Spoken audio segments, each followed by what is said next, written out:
సూర్యుని వదిలేస్తా అన్న మాట అబద్ధం. పొద్దున్నే వచ్చి జీపెక్కమన్నాడు.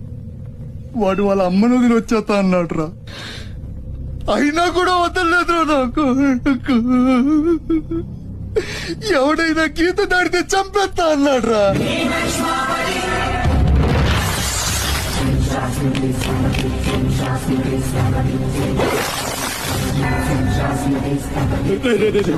వద్దురా, నా మాట వినరా. వచ్చేరా వచ్చేరా, వాడిని వదిలేరా. వాడొక్కడితోనే పోద్ది. అడుగు ముందుకేస్తే మన ఎంత ప్రాణాలు పోతాయి. దా వచ్చే వచ్చే దా. చెప్పాను నీకే, చెబుతా పోయా. చాలు.